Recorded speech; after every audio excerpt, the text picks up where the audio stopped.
સલાહ માની લીધી નેતાજીની। જી હા, એક સમયે જ્યાંથી સમગ્ર રાજ્યનું સંચાલન થતું હતું એ જ મહારાજા સયાજીરાવ ગાયકવાડની નગરી ભ્રષ્ટ તંત્રના પાપે પાણી પાણી થઈ ગઈ હતી।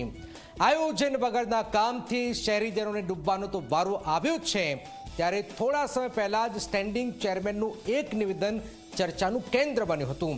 હવે આ નિવેદનનું પાલન શહેરીજનોએ શરૂ કર્યું છે। કઈ રીતે પાલનની શરૂઆત થઈ ગઈ છે, આવો જોઈએ, જાણીએ, સમજીએ।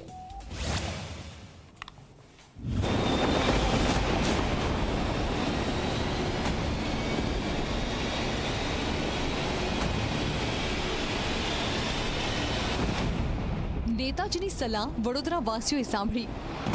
નાગરિકોએ પણ ફક્ત તંત્ર પર આક્ષેપ મૂકવાના બદલે થોડું આપણે પણ તૈયારી કરીએ, જેથી કરીને આપણે પણ સેફ રહીએ। પૂરથી બચવાની સલાહ શહેરીજનોએ સ્વીકારી। ઘરમાં એકાદ ટ્યુબ રાખીએ કે સોસાયટી મોટી સોસાયટી હોય તો તત્કાલ આપવાની વ્યવસ્થા કરે કે ઇમરજન્સી લાઇટ રાખે ને દોરડા રાખે। પૂરથી બચવાના રસ્તા નગરજનોએ જાતે શોધ્યા।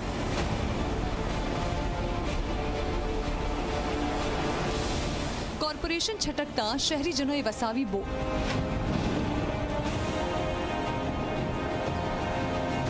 વડોદરામાં પૂરની સ્થિતિ તો તમે થોડા સમય પહેલા જ જોઈ હશે। ભ્રષ્ટ તંત્રના પાપે વડોદરા કેવું ડૂબી ગયું હતું। જાનમાલને પણ મોટું નુકસાન થયું હતું। વિશ્વામિત્રી નદીના પાણી એવો વિનાશ વેર્યો હતો કે લોકોએ રસ્તા પર આવી જવું પડ્યું હતું। વડોદરામાં થોડા સમય પહેલા આવેલું પૂર કંઈ પહેલી વખત નહોતું આવ્યું। વારંવાર વડોદરામાં પૂર આવે છે અને શહેરીજનો ડૂબી જાય છે, પરંતુ વડોદરા કોર્પોરેશન અત્યાર સુધી એવી કોઈ કાર્યવાહી કરી શક્યું નથી જેનાથી શહેરને ડૂબતું બચાવી શકાય। કોર્પોરેશન તો શહેરને ડૂબવાથી બચાવી નથી શકતું, તો હવે શહેરીજનોએ સ્વ બચાવ માટેના ઉપાયો શોધી લીધા છે। જે વિસ્તારમાં ઊભા છે તે અકોટા એરિયામાં સૌથી વધારે વિશ્વામિત્રી નદીના પાણીની અસર થઈ હતી અને ત્યાર પછી હવે જે હોસ્પિટલના જે ઓનર્સ છે તેઓ કઈ રીતે પોતાને ખર્ચે જે છે તે બોટ લઈને આવ્યા છે। આપ જોઈ શકો છો, આ એક શુભેચ્છા મલ્ટી સ્પેશિયાલિટી હોસ્પિટલ છે કે જેના તબીબ દ્વારા આ એક રબર બોટ છે તે વસાવવામાં આવી છે। મહત્વની બાબત છે કે જ્યારે પૂર આવ્યું ત્યારે રેસ્ક્યુ કરવા માટે ફાયર બ્રિગેડ પર નિર્ભર રહેવું પડ્યું હતું, એનડીઆરએફ કે એસડીઆરએફની ટીમ પર નિર્ભર રહેવું પડ્યું હતું। ત્યારે હવે ખુદ હોસ્પિટલના જે સંચાલકો છે તેમને આ એક રબર બોટ છે તે વસાવી લીધી છે। વડોદરા કોર્પોરેશનમાં સ્ટેન્ડિંગ કમિટીના ચેરમેન શીતલ મિસ્ત્રીની સલાહને શહેરના અકોટા વિસ્તારમાં આવેલી શુભેચ્છા હોસ્પિટલે માથે ચડાવી લીધી છે। એક તબીબનું માન તબીબે જ રાખ્યું છે। જુઓ આ દ્રશ્યો, હોસ્પિટલની બહાર બોટ લટકી રહી છે।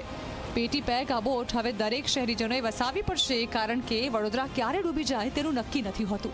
દ્રશ્યો જોઈ શીતલ મિસ્ત્રી આનંદિત હશે, પરંતુ આ તેમની અને તેમના તંત્રના નિષ્ફળતાનો ઉત્તમ પુરાવો છે। જોકે શુભેચ્છા હોસ્પિટલના તબીબે કહ્યું કે માત્ર દર્દીઓની સુરક્ષા માટે જ બોટ રખાય છે, બીજો કોઈ આશય નથી। કાયાક અમે નોર્મલી બેઝમેન્ટમાં રાખીએ છીએ, પણ પાણી બેઝમેન્ટમાં ભરાઈ જતા મારે કાયાક બહાર રાખવી પડી હતી, એટલે કોઈ જગ્યા નહોતી એટલે બહાર અમે મૂકી છે। બાકી અમારું આશય ખાલી દર્દીઓને મદદ કરવા રૂપી છે, બીજો કોઈ આશય નથી। હવે જે વડોદરા કોર્પોરેશનની નિષ્ફળતાના દ્રશ્યો જોવા મળ્યા છે તેની પાછળ શીતલ મિસ્ત્રીએ જે નિવેદન આપ્યું હતું તે પણ તમારે સાંભળવું જોઈએ। ક્લાઇમેટ ચેન્જના લીધે જે હેવી વરસાદ પડતો હોય છે એમાં નાગરિકોએ પણ ફક્ત તંત્ર પર આક્ષેપ મૂકવાના બદલે થોડું આપણે પણ તૈયારી કરીએ, જેથી કરીને આપણે પણ સેફ રહીએ। એ ઘરમાં એકાદ ટ્યુબ રાખીએ કે સોસાયટી મોટી સોસાયટી હોય તો તત્કાલ આપવાની વ્યવસ્થા કરે કે ઇમરજન્સી લાઇટ રાખે કે દોરડા રાખે।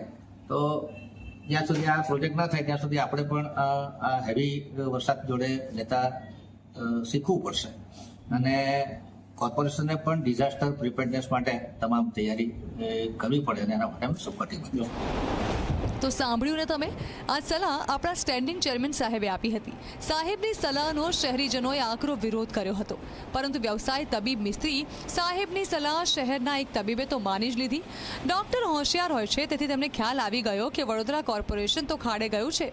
કોર્પોરેશન આપણને બચાવી નહીં જ શકે, જો બચવું હશે તો આપણે જ કંઈક કરવું પડશે। જે બોટ અહીંયા લોકો લઈ રહ્યા છે, ત્યારે ક્યાંક ને ક્યાંક લોકો હજુ પણ એવું માની રહ્યા છે કે વડોદરા શહેરમાં હજુ પણ પૂર આવશે.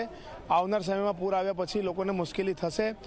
મહત્વની બાબત છે કે સ્થાયી સમિતિના ચેરમેન ડૉક્ટર શીતલ મિસ્ત્રીએ વડોદરાવાસીઓને પોતાના સોસાયટીમાં તરાપા, રબર ટ્યુબ અને દોરડા રાખવા માટેનું જે સૂચન કર્યું હતું તે સૂચનનું ક્યાંક ને ક્યાંક પાલન હવે કરવામાં આવી રહ્યું હોય તેવું લાગી રહ્યું છે. અને વડોદરા શહેરની આજે એક હોસ્પિટલ છે, તે હોસ્પિટલને રબર બોર્ડ છે પોતાના હોસ્પિટલની બહાર મૂકી દીધી છે. જે શહેરમાં આવા સત્તાધીશો હોય, જે શહેરના સત્તાધીશોને પોતાની જવાબદારીનું ભાન ન હોય અને જનતા પર જ્યારે સંકટ આવે ત્યારે પોતાની ફરજ ભૂલી હાથ ઊંચા કરી દેતા હોય, તે શહેરની દશા શું થાય તે સમજી શકાય છે. વડોદરા ક્યાંથી અમદાવાદ અને સુરતની સરખામણીએ વિકાસ કરી શકે? પછી વિકાસમાં વડોદરા પાછળ ન રહે તો બીજું શું થાય? શહેરના એક ડોક્ટરે તો સ્વ બચાવ તો શોધી લીધો છે, અન્ય શહેરીજનો ક્યારે આગળ વધે છે તે જોવું રહ્યું. Bureau report, Zee media.